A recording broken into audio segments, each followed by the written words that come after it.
Hello, everybody. My name is Roberto and have Dr. Roberto Linares with me today. So we are going to talk about how to unlock greater productivity and operational excellence with post-COVID with AI. And we're really discussing the industrial level deep learning optimization.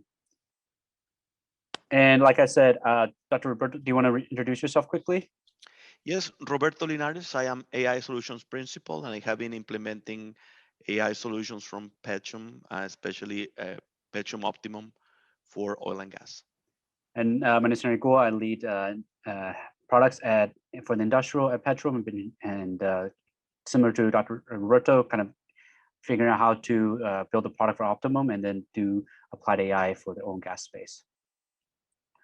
Without further ado, the reason we're talking about here is what we built our product for is to address a lot of the transformational problems that's faced by a lot of the manufacturing, our customers in this space. They're dealing with a lot of data that's from different sources, from IoT sensors, from different factories, from all these different historians. How do they rectify all these different sources?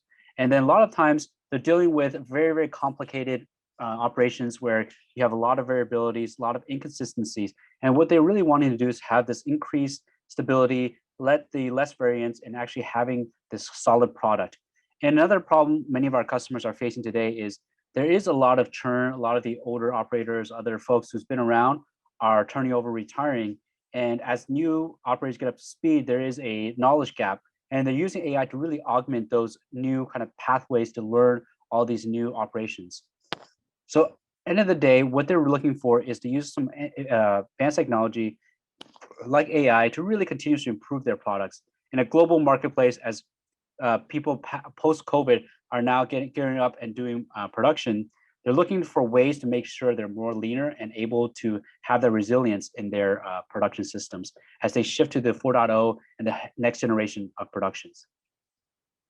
And today we're really talking about is this next generation process control, really the application of deep learning. So in the first generation, there is the PID controller, kind of very simple control for the operations, and then evolved into distributed control system. And previously, in the last 10, 20 years, there's the advanced process control, where they're starting to apply rule-based logic to a lot of these different applications and process control.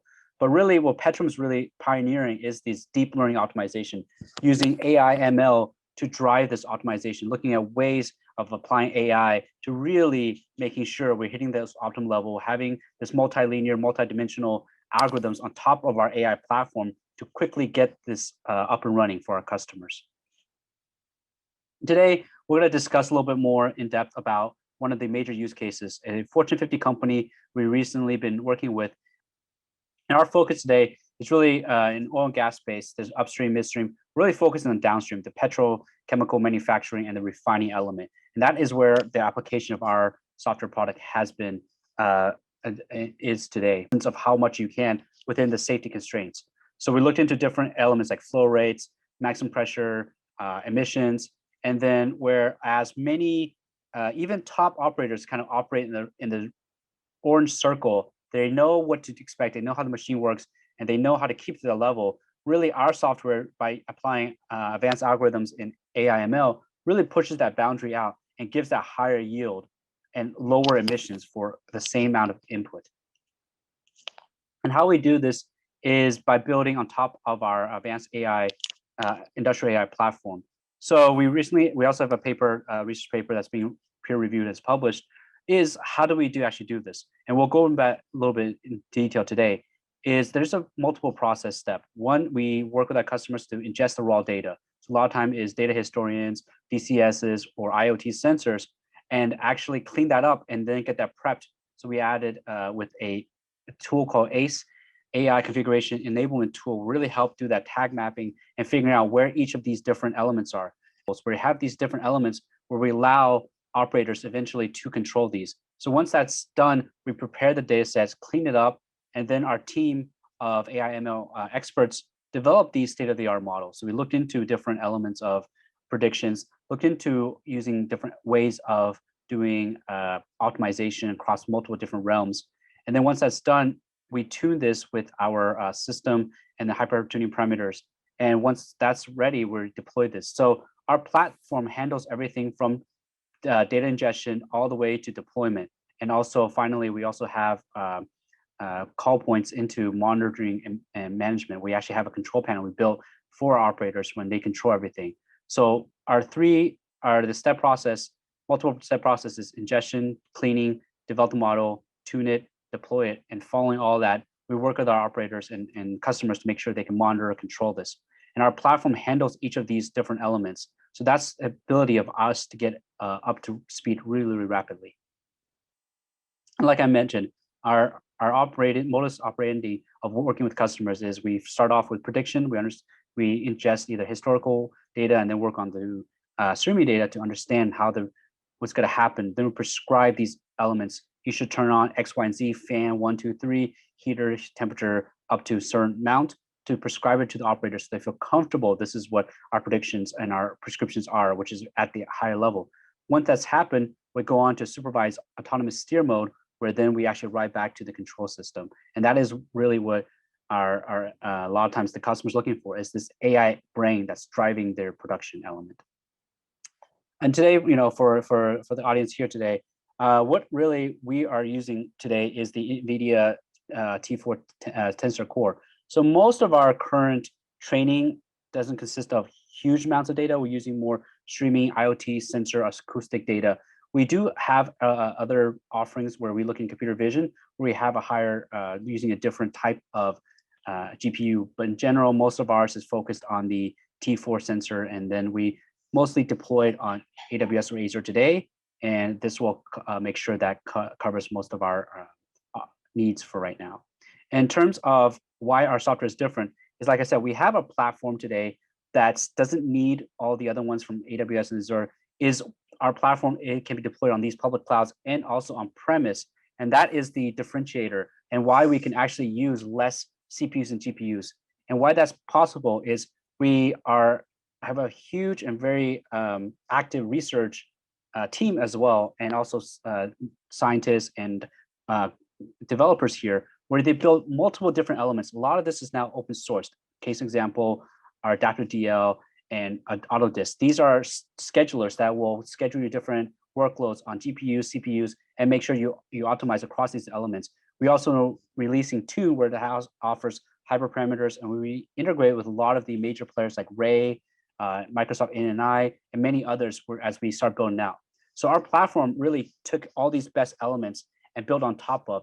So we call it the Castle, or Composable Automated Scalable ML. And this element is what really the core of our platform is. And we've now open sourced many of it to work with the overall community to contribute to it as well. So if you're interested, we also have a talk in NVIDIA, and if you want to check out more about the Castle project. And how do we deploy it today? We have different elements. We can do it, like I said, on-premise on the cloud. So in the cloud, we have our own setting, and the customers will access it via a calls. For other ones, we can also install it within their environment. And what really the element is, we have a Petrum Edge data collector that takes all this different data and puts it into a format that we can understand, talking with the OPC servers on the MQTT type of format. So this way, everything can be designed, and then we feed it back to our optimum software. And then we have gateways and other ones where we can talk outside to our own backend system if we need to, or if it's purely on site, we can also have that element. And like I said, we have the control system and dashboard that allows the operators to see this. So the human machine interface is really that control panel for our end customers. They have both a control panel and dashboards, so to see everything in real time and then control it on their end. This is a showing of the control panel. Right now, like I said, there's the different elements of CVs, MVs, and DVs where they can control and they can monitor all this. And then also on the back end, we can see the health of the underlying system. So how many IOPS, what's the amount of usage for RAM, and what's the everything. So we have all this set up. So once customers get everything running and feeding data into our system, they have this control panel to monitor and manage everything. I will hand over to my colleague, Dr. Roberto, to go over some of the different use cases and the different steps of overcoming some of the challenges.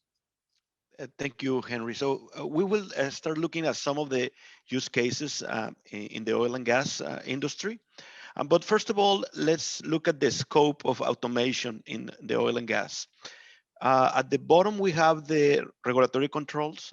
These are very fast controls that regulate, let's say, feed, temperature, etc. And then on top of that, we have something called advance of sensors. This is a way to estimate in real time the properties of a lab. And what happens is that these properties are not available, let's say every minute. They might be available every hour with a time delay, but we need those for control. And advanced sensors is a very hot topic.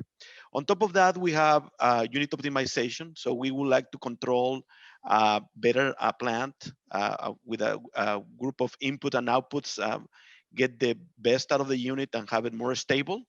And then on top of that, if you have multiple plants working together, you want to coordinate those in what we call plant optimization, and it's commonly known as real-time optimization as well. On top of that, in a very high level, the refinery or group of refineries will be optimized to look at the best yield overall.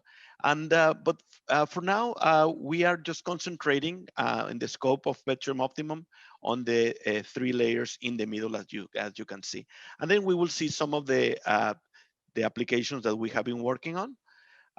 Typically in refining and petrochemical, there are reactions taking place in these reactors where they transform some products in using some different raw materials.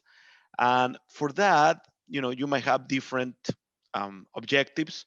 In this case, this reactor, we want to be sure that we have the right selectivity, where we're creating the right product and less of the byproducts. We want to also maximize the throughput. So this could be two objectives.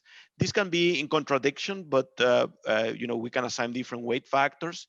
And the idea is that we will create a dynamic model that predicts all of the outputs given certain inputs in order to prescribe the optimum values according to the optimization function. For example, in this case, we will provide the optimum flow rate, the reactor temperature and pressure that are needed to be optimal, but also we will consider all of the constraints of the process.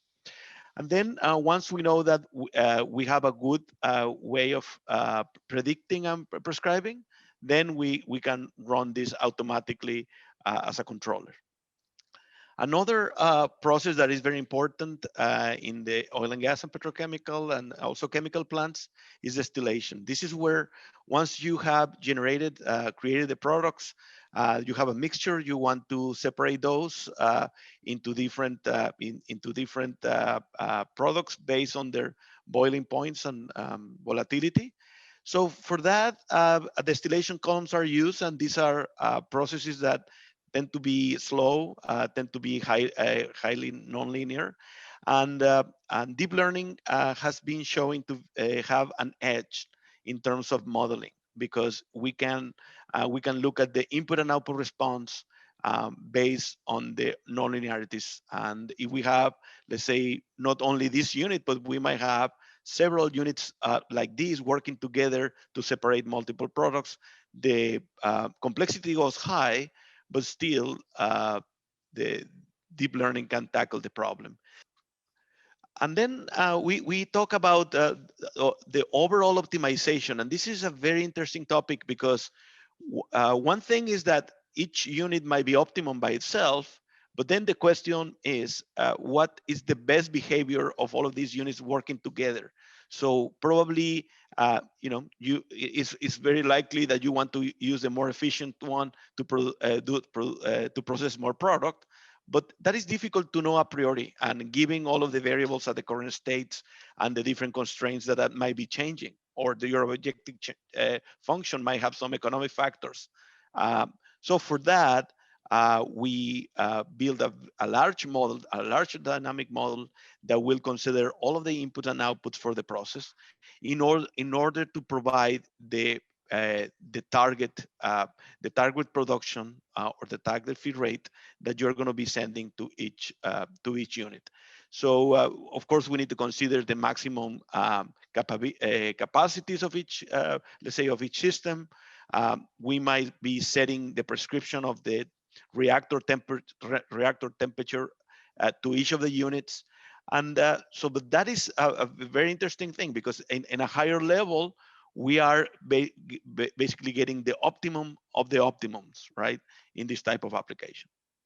Yes, so this is the way we go with the customers to start working with them to create these models, to to be successful in implementing AI and doing the right, like I said, the right steps. Could we go to the next one? Um, so the approach, first of all, if we want to use deep learning in a control environment, we need to understand how all of this process works, right? So how all of these sensors are sending data to the AI system, how we are processing that data to create the dynamic model, and then we will need to have uh, do the search of the right actions in order to send the next move and then get the feedback again. So this is very common strategy for control. But what we are doing here is we are using deep learning, we are using advanced optimization in order to find not only local minimum but a global minimum for these systems. So if we look at the challenges, right? Because AI it's a very powerful technology, but at the same time we need to understand that we are dealing with with a high volume of data, probably in the frequency of data, not many points probably compared to other industries, but a very high frequency, right? So one of the important things is data processing. We need to be able to find and remove outliers, and this is important because in practice you might have a problem with calibration. You might have a period of time that the sensors were not working, and it could be that you have saturation. So all of that has to be uh, be considered when we are doing the data processing, data validation, and finding which inputs are and which will be used for the model development. So something that, of course, really important is have a good model. Our machine learning engineers use our platform to find the optimum algorithm that is going to be providing a better dynamic prediction of the process. And that's very important because we need to have a high target, right? So probably a little bit more than 90% is going to be good for all of the variables, and so that is going to help us to later control the system. So, for example, here you are seeing, one of the variables and one of the predictions in a process. This could be, let's say, a temperature. It could be a flow rate. Um, so the important thing is that we need to be able to capture those dynamics very well, and then we might use different techniques depending on the nature of the process. This one of the issues that we have in certain processes, as I said, it could be that the data is coming to us every minute or let's say every 20 seconds, but still we need to look ahead. So the model it doesn't need to predict only 1 minute ahead. We need to see what is going to happen in the next couple of 3 hours. Even though that the action is going to be taken now, we need to create a plan ahead to do those moves. So the idea is to track all of those delays, to consider the right combinations of machine learning algorithms to do that, and also we need to be able to discriminate from data points that are, let's say you have a stale tag that is happening, for example, in this graph, in the bottom graph, you have a stale tag. So you might need to be looking at those, remove those areas, etc. This is important. A coexistence of, let's say, a regulatory control the plant is going to conserve, is going to preserve the the controls at the lower level. So we need to understand, how we are going to be sending prescription to those instruments, and also we need to find a way to help those instruments to perform better. So if we need to be looking at, let's say, a saturation of a level of a valve, like you probably cannot handle more. So we are not going to be asking the lower system to do more that they can do. So that's something important. So the application, the high level control built with AI has to look also for the prediction of those variables, even though that we are not manipulating directly, but we can influence them indirectly by the moves that we are making. So we need to resolve the conflict. In every industry, this is a low frequency data has to be matched with real-time data, and that's challenging. Why? Because let's say as an operators needs to make decisions, but the data from the lab is not available. So how can we do that? Well, machine learning is providing very good tools, such as, let's say, random forest or multilinear predictors, um, depending on the case, to be in order to estimate in real time what the values are given the inputs at the current and the current states of the process. So that's very important. There is not one a silver bullet. So in reality, many different methods needs to be used, and then then those can be selected based on the customer preference. Probably we're looking for accuracy is one thing. Other times for something that is more explainable. It's what is called in the industry as soft sensors. Sensors that they don't really exist in high frequency data as online, but they are used as online sensors. And then something that is important is to keep learning, right? As we append more data, we can train for let's say broader ranges of process conditions, and the model can be adapted. Many times in a process, we might have different biases. We might have conditions, for example, in heat exchangers might become dirty. So probably we need to have more steam going to that heat exchanger. So all of those things have to be considered when we are building these models. And then we need to be able to automatically find if there is drift, if our prediction is not over 90%. Let's say it's at 85, and then we can trigger a training and redeployment of the application. And I think we close this with the kind of going back to all this kind of ties together back to our case study with the Fortune 50 company, especially when Dr. Roberto was talking about was and COVID and beyond. There's a lot of changing dynamics. What our customer came to us and really wowed them was the ability for adaptability for AI ML that wasn't there before in the previous advanced control processes, APCs and other different systems, lower systems they had. So that is how we've able to solve a lot of this. And we hope you guys able to learn quite a bit from our conversation. Thank you.